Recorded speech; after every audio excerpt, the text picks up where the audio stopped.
নমস্কার বন্ধুরা, ঝিনুকের রান্নাঘরে আপনাদের সকলকে স্বাগতম। তো আজকে আবারও একটি নতুন রেসিপি নিয়ে চলে এসেছি।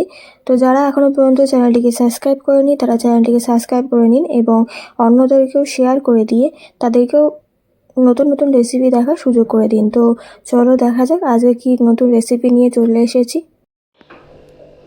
ফুলকপি দিয়ে কাতলা মাছ করতে আমরা এখানে নিয়ে নিয়েছি 9টা মতন কাতলা মাছের পিস নিয়েছি। এখানে নিয়ে নিয়েছি 1.5খানা মতন ফুলকপি আমরা নিয়ে নিয়েছি কেটে। এইখানে পেঁয়াজের পেস্ট করে নিয়ে নিয়েছি। মাঝারি সাইজের 2টো পেঁয়াজ নিয়েছি। আর এখানে 2টো ছোট ছোট টমেটোর পেস্ট করে নিয়েছি এবং এখানে দইয়ের পেস্ট করে নিয়েছি। আর এখানে আদা পেস্ট করে নিয়েছি। তো এখানে আমরা নিয়ে নিয়েছি 6-7টা মতন কাঁচা লঙ্কা। আর এখানে 3টে মতন আলু আমরা কেটে নিয়েছি। তো আমরা কড়াইতে একটু জল নিয়ে নিয়েছি। গরম হয়ে গেলে এর মধ্যে কপিটা দিয়ে দেবো, কারণ আমরা কপিটা একটু ভাপিয়ে জলটা ফেলে দেবো। তো দিয়ে দিলাম সব কপিগুলো এক এক করে।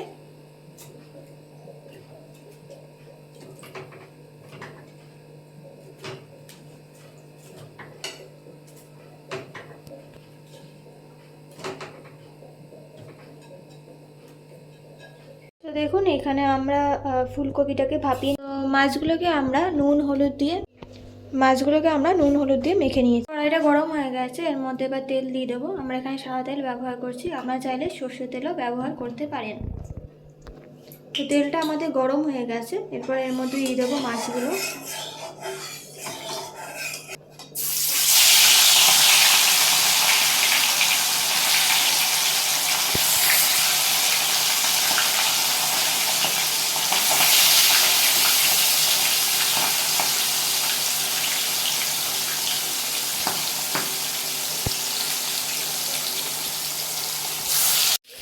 তো দেখুন আমরা কিন্তু মাছগুলোকে ভেজে নিয়েছি।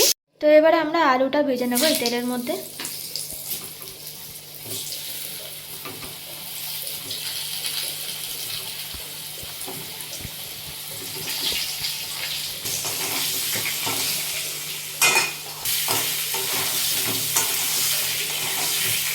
আমাদের আলুগুলো ভাজা হয়ে গেছে, এরপর এক এক করে তুলে নেবো। এবার এই তেলের মধ্যে দিয়ে দেবো ফুলকপিগুলো। এবার ফুলকপিগুলো দিয়ে একটুখানি হালকা করে ভেজে নেবো।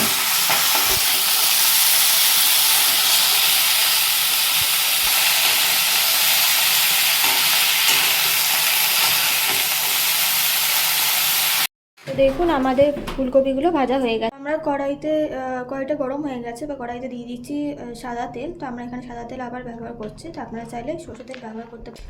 তো আমাদের তেলটা গরম হয়ে গেছে, এর মধ্যে এবার দিয়ে দেবো পেঁয়াজের পেস্টটা।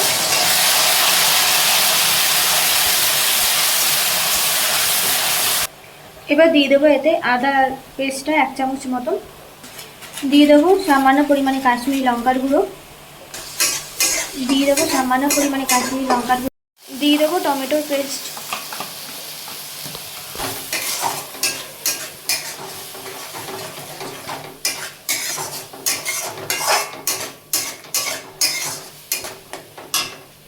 দিয়ে দেবো সামান্য পরিমাণে হলুদ গুঁড়ো। স্বাদ মতো নুন দিয়ে দেবো সামান্য পরিমাণে চিনি। এবার দিয়ে দেবো কাঁচা লঙ্কা। ভালো করে মশলাটাকে কষিয়ে নেবো যতক্ষণ পর্যন্ত তেল না ছাড়ে। আমাদের মশলাটা কষানো হয়ে গেছে, এরপর এর মধ্যে দিয়ে দেবো ভেজে রাখা ফুলকপিগুলো।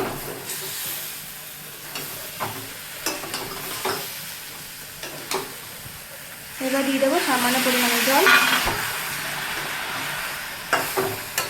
ভালো করে একটুখানি মিক্স করে নেব।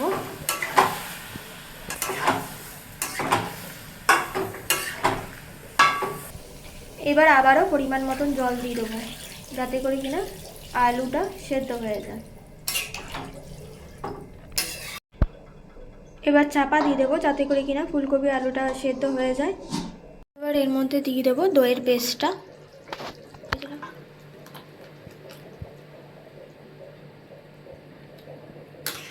আমাদের তরকারিটা হয়ে গেছে, এরপর এর মধ্যে দিয়ে দেবো মাছগুলো। ভেজে রাখা মাছগুলো দিয়ে দিচ্ছি এক এক করে।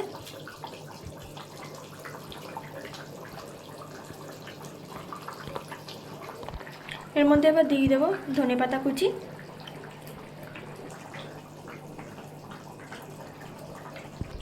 তো এবার আমরা এটাকে ঢাকা দিয়ে দেবো যাতে করে কিনা ধনেপাতার গন্ধটা ছড়িয়ে যায়।